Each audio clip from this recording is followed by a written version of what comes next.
The applause was deafening.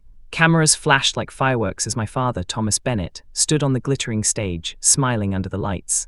"A lifetime of excellence," the announcer declared. The words echoed through the grand ballroom. "Please don't forget to subscribe, like, and share. I need your help to run this journey, thank you." I sat in the back, calm, unseen, a glass of water untouched in front of me. I watched him adjust his tie, basking in a crowd's love he didn't earn, at least not from me. His voice boomed through the microphone, proud and smooth. "Everything I've achieved," he said, "is for my family." My chest tightened. Family, I almost laughed. I leaned forward, whispering to myself, "You'll regret saying that before the night ends." I wasn't there to clap. I wasn't even there to be noticed. I was there to end a legacy. Every chandelier sparkled above him like it was mocking me. My father had no idea that the entire event, the award, the hall, even the company footing the bill, now belonged to me. He didn't know that I'd quietly taken everything from under him.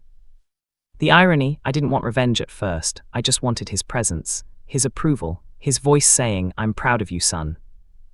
But he never showed up, not once. The first time he missed something, I was 11. Middle school graduation. I saved him a seat in the front row, ironed a paper name tag myself, reserved for Dad. He promised he'd be there. "Important meeting, Pete," he'd said that morning, kissing my forehead without looking me in the eyes. When I walked across that stage, the spotlight burned. Every kid waved at their parents. I stared at the empty chair in the front row. That was the moment I learned how silence feels heavier than any noise.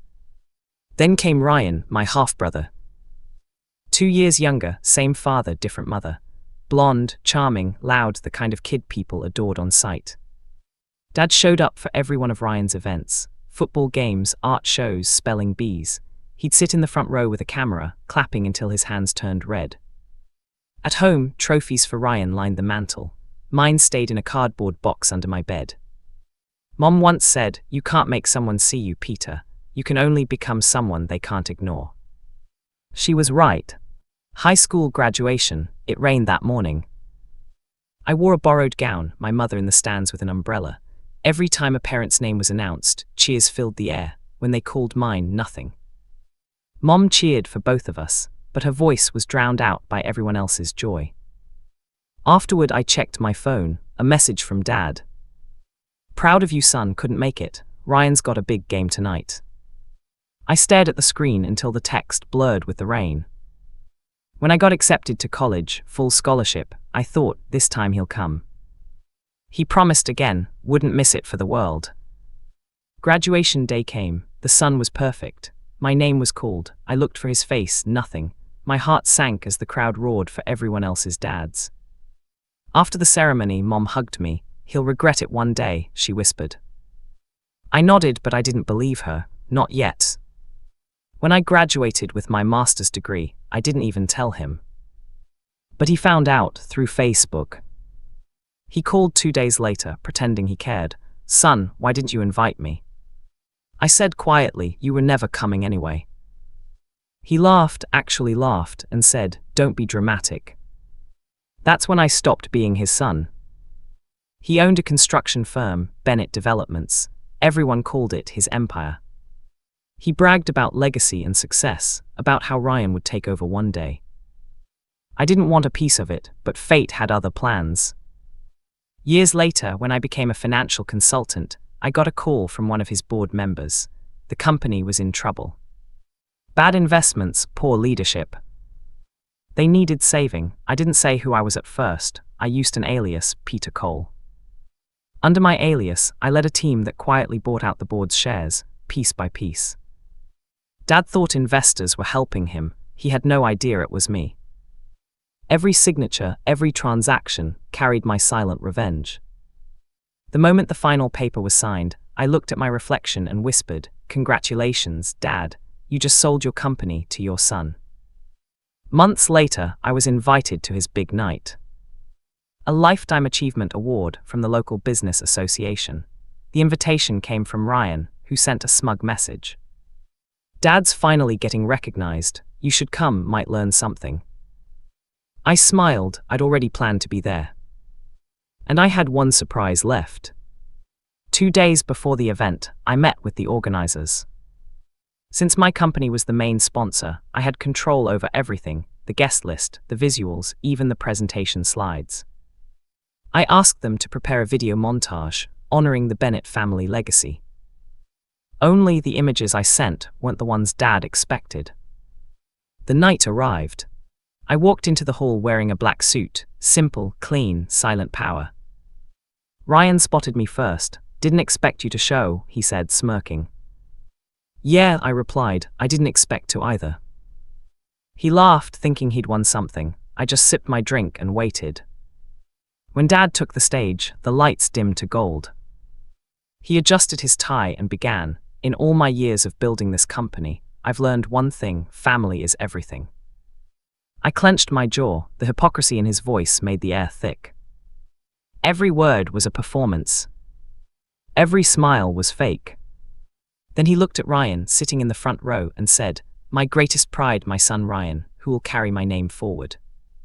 The crowd cheered. I didn't. The screen behind him flickered. He paused, confused.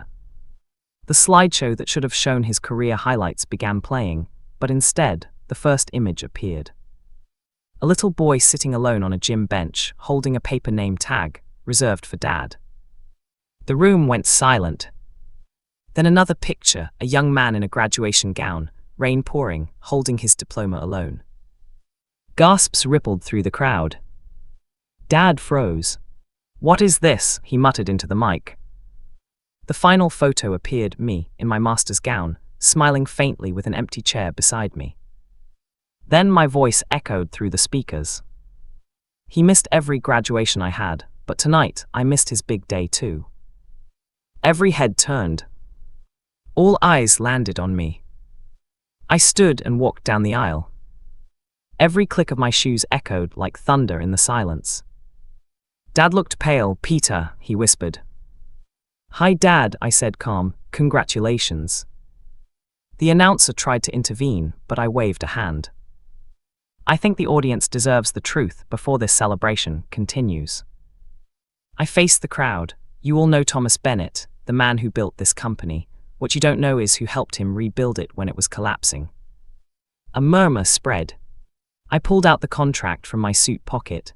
"This document shows the current owner of Bennett Developments." Gasps filled the hall as I said, "Me." Dad stammered, "That's impossible." I smiled. "You signed every paper yourself, remember?" He stepped toward me, voice trembling. "You tricked me." "No," I said softly, "you ignored me." Every camera turned toward him. The proud businessman now looked small, broken. Ryan's mouth hung open, color draining from his face. I turned to the crowd. For years, I waited for this man to show up for me. Tonight, I showed up for him, just to say goodbye. Security didn't remove him. He just stood there, frozen, humiliated. Reporters began whispering. Sponsors exchanged glances. The awards ceremony turned into a spectacle. He tried to speak, to defend himself, but every word came out cracked and weak. The legend had fallen. I walked out before the chaos settled. Outside, the night air felt light, crisp. Ryan chased after me. "You ruined him," he hissed.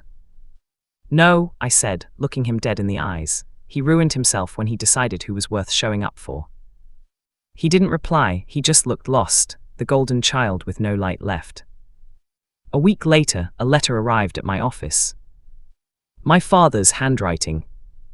"Peter, I don't expect forgiveness. You were right, I failed you. But know this, I always loved you, even if I didn't show it." I folded the letter carefully and placed it in a drawer. I didn't respond. Some silences say more than words ever can. Months passed. The company thrived under my leadership.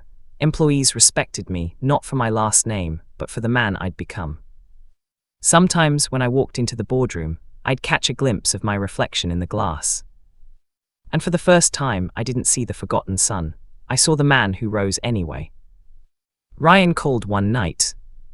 Said Dad wasn't doing well, said he wanted to talk. I looked at the phone for a long time, then I put it down. I'd waited my whole life for him to call first.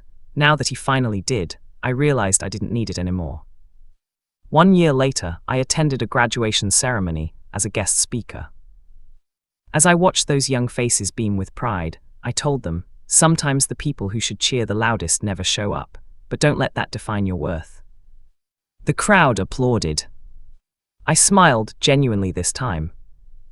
Back home, I stood in front of my bookshelf. On one shelf sat my diplomas, all framed now. Beside them, a small card, reserved for Dad. I didn't hate him anymore, I just didn't need him.